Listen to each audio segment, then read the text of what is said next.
I guess just to start with, sounds like there was another breakdown. You put your video last night. What occurred at the bargaining table? What have you heard from the Government Trustee Bargaining Committee? Yeah, so I mean, last week we provided a renewed mandate through the GTBC to the Teachers Bargaining Committee, where government has had moved on several items, including salary, but several items, and you know that was provided to the TBC. They agreed to come back to the table. We were clear at that time last week that any renewed mandate, any movement wasn't going to be on class size and complexity. They agreed to come back to the table. You know, we had a meeting scheduled for 1 p.m. on Monday. That was the agreed upon time.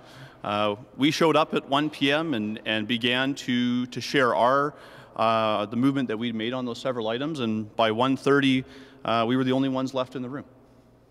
So one of the things that you mentioned in your video was the amortized classroom composition. I think, can you elaborate just a little bit on what exactly that is? Absolutely. So, you know, over the last several months, government has made some investments to address some of the challenges that we're seeing in classrooms around enrollment growth, around complexity. We added $40 million to school divisions in this current school year to address growth in enrollment and complexity issues.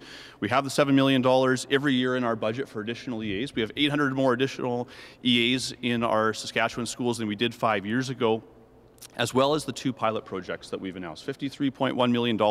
We have made, you know, the Saskatchewan Teachers Federation leadership, they expressed concern that that wasn't long-term funding, that was going to disappear somehow after next year or the year after that. What we made, we put forward an agreement to union leadership yesterday that was going to be in the budget for years going forward, and obviously any additional investment that we make in classroom complexity in the budget would be on top of $53.1 million. I don't understand why it wouldn't be contractualized, because budgets vary from year to year.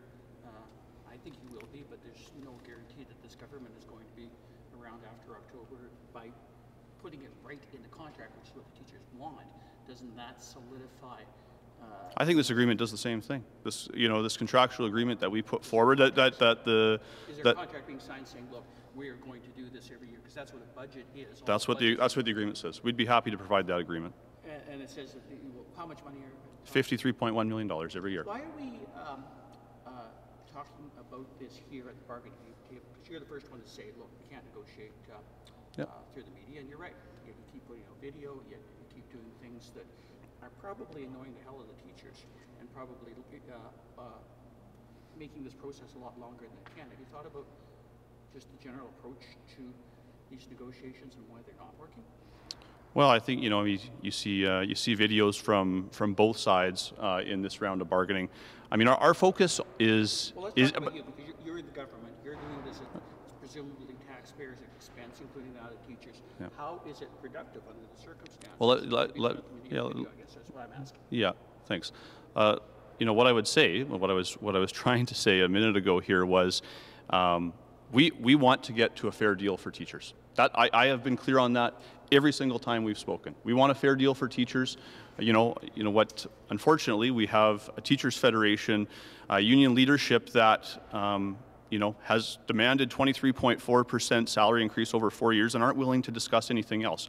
Government has made a move from our initial offer, you know, both on salary and on several other items, and you know, and not willing to discuss anything else, because they have said it's classroom size and competition. I get that they're throwing an amount of money. I get that you guys won't pay it. I get that you probably shouldn't pay it, because that's a significant sum. But what do you mean they haven't been willing to discuss anything else? All they've talked about since last May was classroom size and composition. So I guess I'm kind of wondering, where's that from? What do you? Well, the union leadership refused to talk about salary or any of the other items that they brought forward. They brought forward 10 items. Class size and complexity is one of the 10 items that they identified when the bargaining process started many months ago. Again, they put forward 23.4% over 4 years in their initial offer, what it works out to with the Consumer Price Index. We have moved from our initial offer, shown that we're wanting to get a deal done, a fair deal done, and the union leadership wouldn't even discuss those items yesterday and walked out of the room. Well, they didn't really walk out of the room.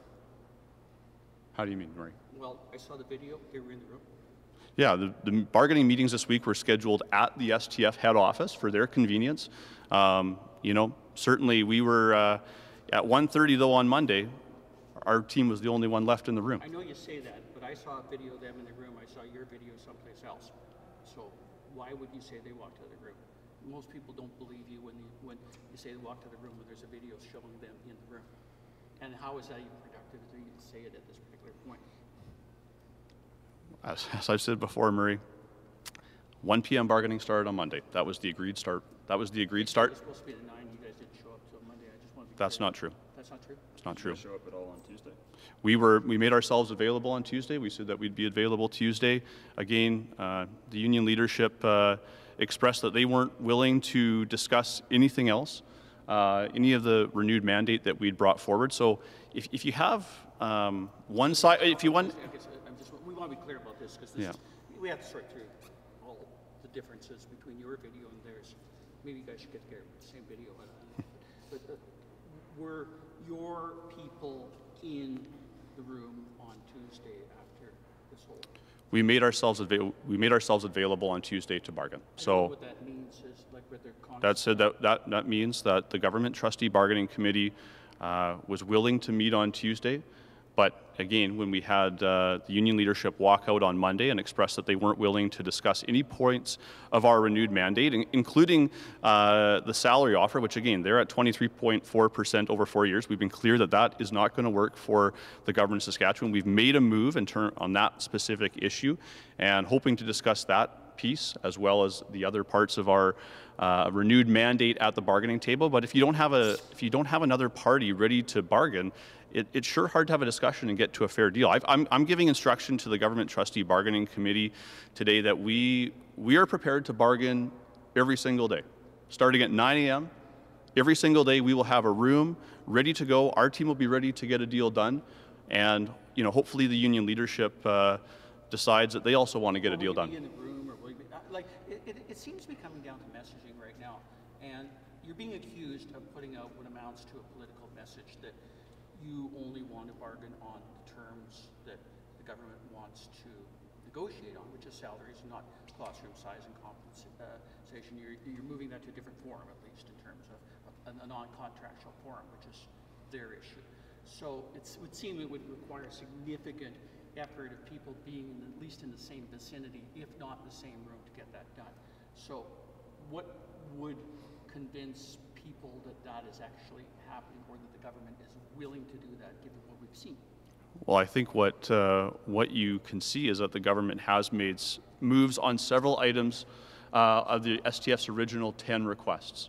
And so, again, when it comes down to getting a deal done, it requires both sides to come to the table to be there. Yeah, and so that's the problem. And I guess that's my point. Yeah, that's unfortunately that characterization would be incorrect. Again, you know, our team showed up at the scheduled time, and half an hour later, our team was the only group in the room. And so, you know, again, directions being provided to the government trustee bargaining committee today that to be ready every single day in the morning, first thing, ready to go.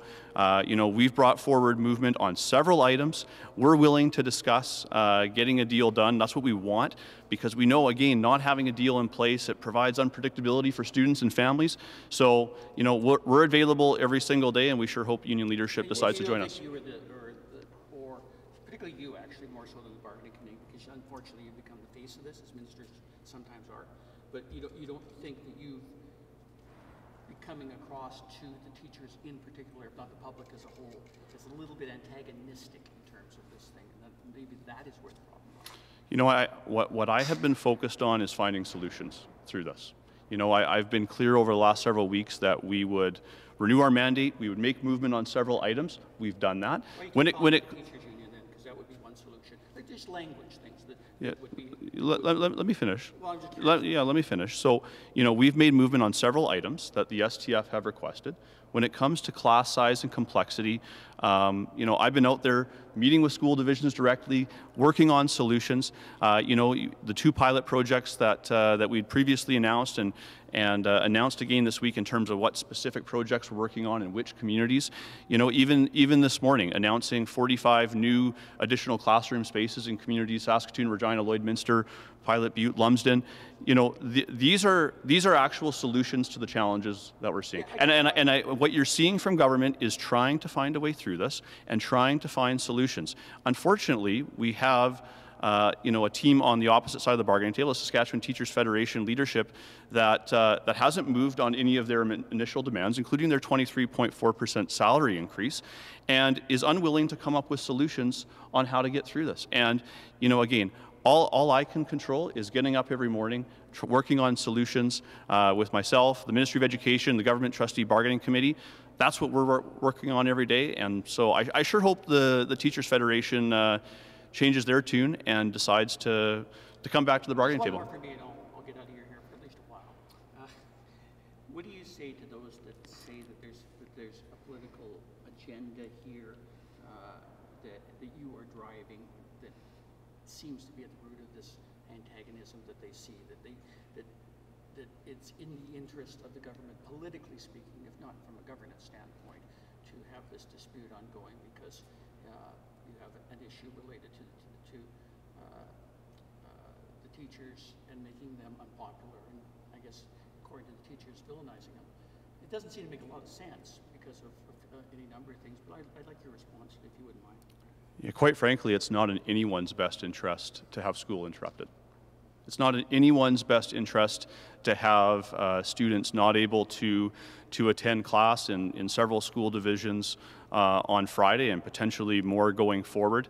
At the end of the day, what is in the best interest is getting a deal done. Teachers and children belong in the classroom. Union leadership belongs at the bargaining table. We are at the bargaining table every single day, ready to go and get a deal done.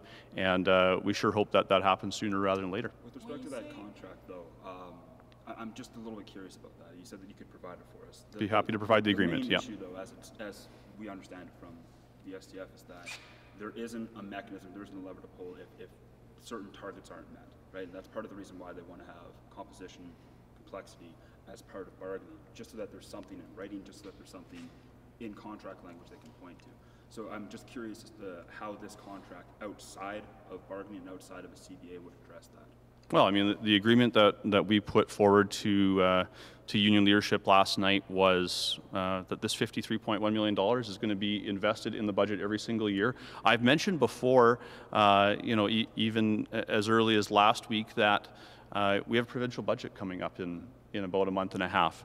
And what you're going to see from this government is additional significant investment into education, including to address classroom complexity. Again, we've been clear, though, that investment, it doesn't happen through a provincial bargain agreement, doesn't happen through the union. It's going to happen through school divisions who are locally elected to make those important decisions in their school communities. Sure, but the issue that I was hoping you'd address is how or what mechanism there is to essentially engage in some level of accountability there. If you have it in a contract, you can grieve it. If you have it in contract language, you can point to it and say, hey, there's a deficit here, there's a shortfall here. So what is the equivalent, or what's the analog for the contract that you proposed? Well, the agreement says that we're going to have at least $53.1 million. And again, I mean, if it's not in the provincial budget, then we would government would be in breach of that agreement that we've put forward. And that's our commitment to. Then what's the legal recourse? What's the recourse for that if you are in breach of it? Well, I mean, it's. Can you grieve it? Can you? It would be. It's going to be. It's an agreement. It's an agreement, and if yeah. And it's a commitment. What you're seeing is a commitment through that agreement to annualize that funding every single year and look at more, as I said, we are looking at additional investment in education to address issues around size and complexity. Well, I mean, I think what you're seeing is, this is, we're putting forward our promise and our word, and we're committed to that. And so, it was disappointing, though, for union leadership to not even sign that. This is exactly what they've asked for, right? But they've asked for it. But they've asked for, when we've made announcements around pilot projects, around complexity dollars, what's come back from union leadership is, well, that's great, but we don't know if it's going to be there next year.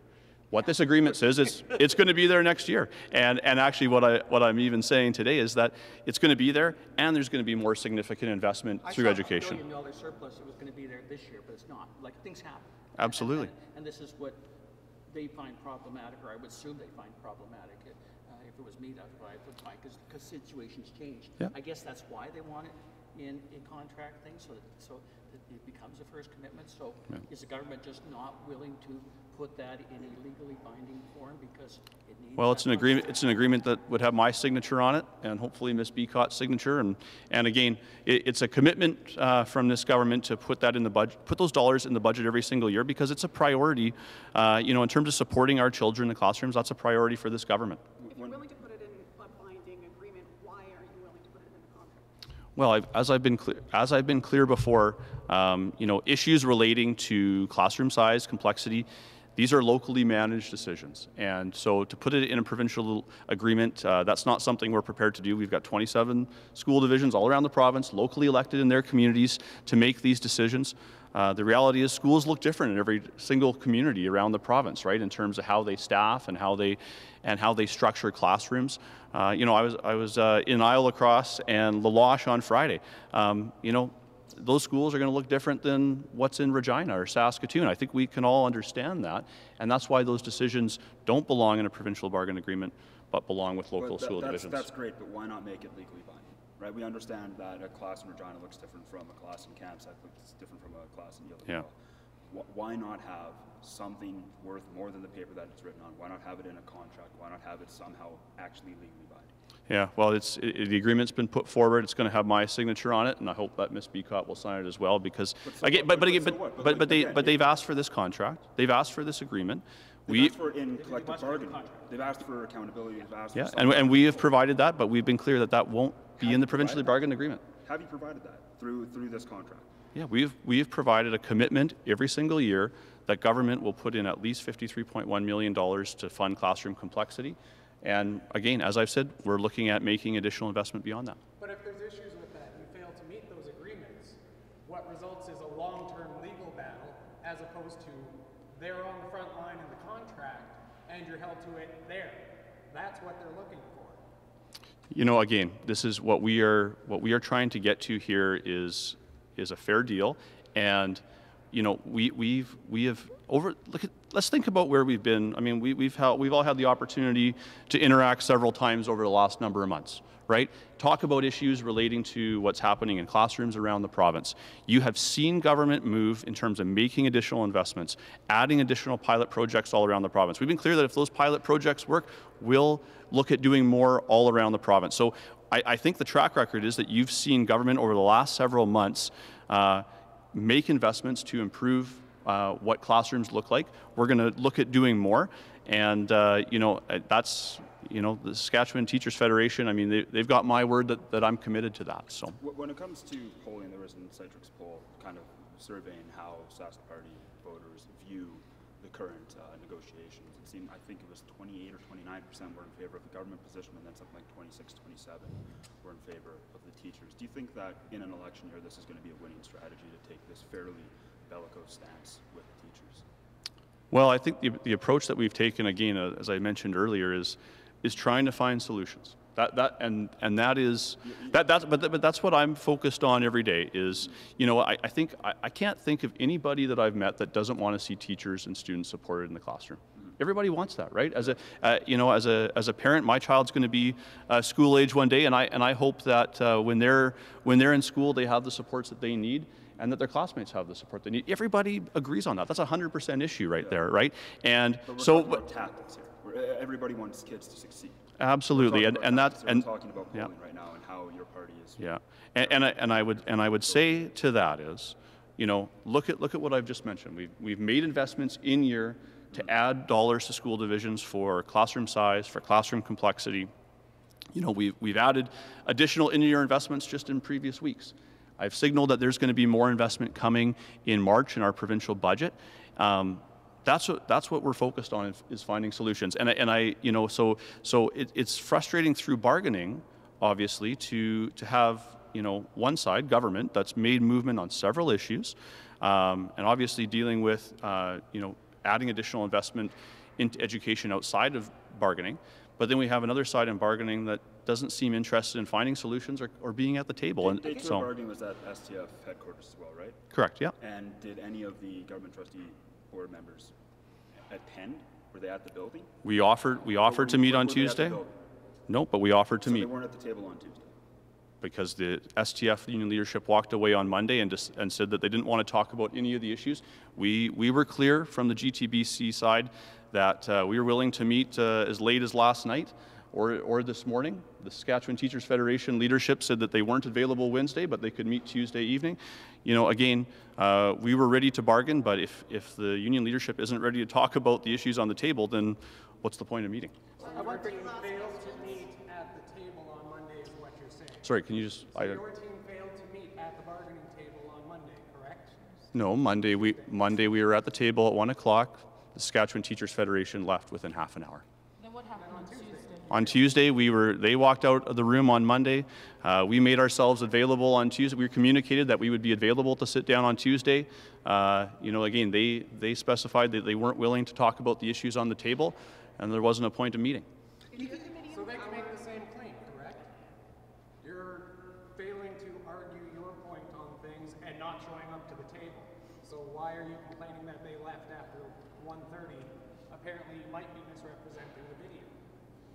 You know what, again, we brought forward, government has brought forward a renewed mandate with movement on several items. We're ready to discuss those items.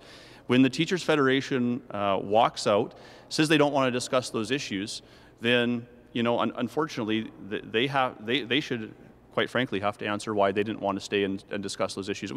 Members of the Teacher Bargaining Committee were walking out before we had even presented our updated items. That's not bargaining in good faith. So again, we are... Bargaining in good faith, sir? I would say that we have made movement on several items, and that shows that we're wanting to get a deal done. You're being accused of not bargaining in good faith right now, and I guess I need you to address that question. I don't believe that that government is not bargaining in good faith. We have, again, as I've specified here multiple times, we are trying to get a deal done. We've shown that in the way that we've moved on several items. And so, you know, again, we're ready to discuss those items. Anytime, we'll be available every single day. And whenever union leadership wants to come back and start those bargaining discussions again, our team and government will be there ready to discuss. Is your committee empowered to actually bargain, like do it back and forth, or is it just they present the offer that's on the table and that's all they'll talk about? They're authorized to bargain. Does that mean bargaining that this will be in the contract? Is that the one thing that they're not authorized to do? Class size and complexity will not be in the provincially bargained contract. You're absolutely saying that that's Yep. under, and even though school boards probably can't deal with that issue as easily as perhaps some think, simply because they got to deal with issues like, you know, leaky roofs and problems with everything else that obviously are priority for student safety than some of these other issues. Do you think that's fair? Do you think you're being reasonable to what is expected of the demands of local school trustees that have to deal with that, and then basically dumping this other problem on them as opposed to dealing with it right on the contract? You know, school divisions have been managing these issues around the province for years. You know, I've had the opportunity to meet now with most school divisions around the province. They play an important role in education in this province. The classroom size and complexity isn't being managed, and that's why we're at the point we are. Yeah, and then we're having discussions. As I've said, we're having discussions around resourcing divisions with every single school division that I meet, and you know, that is the focus of my meetings with school divisions. But that is the venue where we believe class size and complexity is going to be best addressed in Saskatchewan. Say this is a division issue, but school divisions are already dealing with things like personnel issues, which is part of the contract. So why can't that also be part of the contract? As I said, school divisions have been dealing with issues like this for decades, and you know, again, this is part of how government works with school divisions around the province in terms of providing the resources, and then supporting school divisions to make decisions about what their individual school communities look like. You know, again, I'll emphasize again, I've now met with almost every single school division in the province. School divisions are very unique around the province, and you know, it's important to have that locally elected voice making these important decisions around what schools look like in the province. Minister, if negotiations continue to deteriorate and further job job action results in classrooms being empty and children and teachers not in the classroom. How far is your government prepared to go to make sure that teachers are back in the classroom and students are in the classroom learning? Yeah, I mean, at the end of the day, any disruption wherever it is in the province is a problem, right? I've been clear that the teachers and children belong in the classroom and union leadership belongs at the bargaining table. If this is about the kids, all the adults should be at the bargaining table, ready to negotiate a fair deal. So, you know I've been asked previously about binding arbitration or back to work legislation. Those are not options that government is considering. We still believe that the best deal can happen at the table. We think there's a path forward for that. We just need the other side to be at the table as well. Are you worried about unfair labor practice? Not at this time. So did you say that the Teachers Federation was willing to meet at 5:30 yesterday? There was some discussion about meeting yesterday evening. Obviously, if the other side isn't willing to meet and discuss the issues that we've brought forward, then it was decided that it was mutually decided that there would be no point in meeting. Seems like they were willing to meet. They were saying it just weren't available. They didn't want to come. Yeah, I would just say to that, Government Trustee Bargaining Committee came into this week focused on getting a deal done, and that was our intention. We offered to meet Wednesday. Teachers Federation said they weren't available Wednesday. We attempted to meet for an extended period of time on Monday and Tuesday. That broke down. But again, what is the path forward for this? The path forward for this is that the Government Trustee Bargaining Committee will be ready to bargain every single day going forward. Every single day, we will be there. We'll have a boardroom. We'll be at the table ready to go. As I said, we've made movement on several issues that the teachers have asked for, and the teachers union has asked for.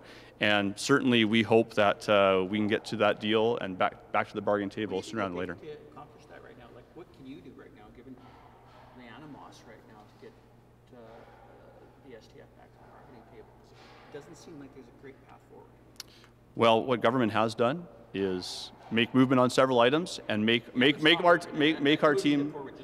I get what you're saying, and I appreciate it. But like, what do you have to do now? I guess would be a better way for me to word it to get them back, because I don't know how the situation right now is helped. Talks have obviously broken down. You need to do something else to get them back if you're sincere about wanting to get them back. So what else do you think you can do to get them back at this particular point? I know what you did in the past. To get that. Well, I think at this point, as I've stated, government has moved on several items. We're making ourselves going forward every single day to bargain. We will share the bargaining location with the teachers bargaining committee. We're going to get to a point where we're available every single day, and based on that, based on our movement already, and we haven't seen movement from the other side. They're still asking for a 23.4% salary increase over 4 years because they haven't expressed anything different. They didn't want to discuss salary this week, so we've made movement. We're at the bargaining table. I think that shows that government wants to get a deal done. I guess He's got another commitment, folks. I guess if you Last question. can't move on classroom size and complexity, where do you think you can move that will attract the STF back to the bargaining table? Well, I'd say two things to that. Number one, government has made moves on classroom size and complexity. I've specified it's going to be outside of the contract, but those are real dollars being invested in real classrooms all around the province. Our 8 specialized support classroom pilot projects around the province, the Teacher Innovation Support Fund, we approved 9 projects earlier this week, all around the province, from communities Lloydminster to Creighton to Saskatoon to Shaunavon. Again, government has made additional investment on classroom complexity. We've moved, when it comes to bargaining, we've moved on salary. We've moved on 5 other issues. We had already had agreement on 1 issue out of the list of 10 demands from union leadership. Again, government has moved, government's at the table. We want to get a deal done, and I hope that the teachers union leadership can come to the same place. Thanks, everyone. Thank you.